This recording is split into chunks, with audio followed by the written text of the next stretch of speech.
Okay, now let's see how can we convert this particular chart. First of all, we'll name it, right? We'll go for the name composition. Always name the sheet. Okay, composition dynamic. In fact, what I'll do is I'll just copy this one and I'll duplicate this. I can right click and duplicate this. The same sheet gets duplicated. And I'll say that this is for 100% stacked bar chart, right? So I'll go for 100% stacked bar chart. I'll just name it as composition dynamic 100%.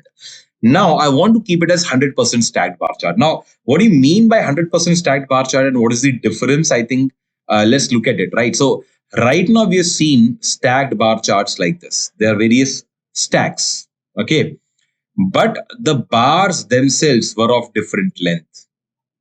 And so were the stacks in between them, right? Let's say this is red, this is red, this is green, this is green. And if this is blue, this is blue. We can understand, we can see the comparison between green, green, red, red, and blue, blue. And not only we can see the individual comparison, we can see the overall comparison over here. Right, so this, whenever the overall comparison along with the individual comparison is important, I go for stacked bar chart, right? But whenever the importance is not there for the overall comparison, then I go for something called as 100% stacked bar chart.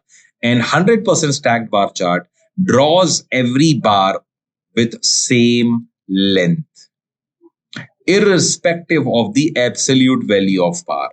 For example, for 11, 12, and 13, the 3 years, it's going to draw the bars of same length, irrespective of what were the total number of sales of 11, 12, and 13. Actually, it says that these are 100% of 11 sales, this is 100% of 12 sale, and this is the 100% of the 2013 sale.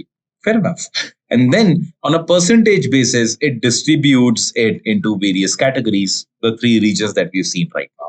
Let's see how it looks like in Tableau and how can I convert a stacked bar chart into a 100% stacked bar chart over here. Okay, here we can now let's play along, go with category over here. Let me put category and let me try and put it over here. I can just put it up over here.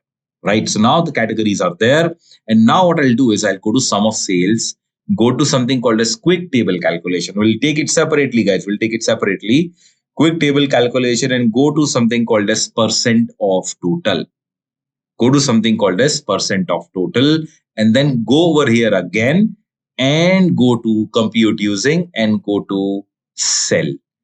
And this is by this way, what happens is every row over here, as you can see, furniture, office supplies, technology, every category is 100% because every category is 100% of itself.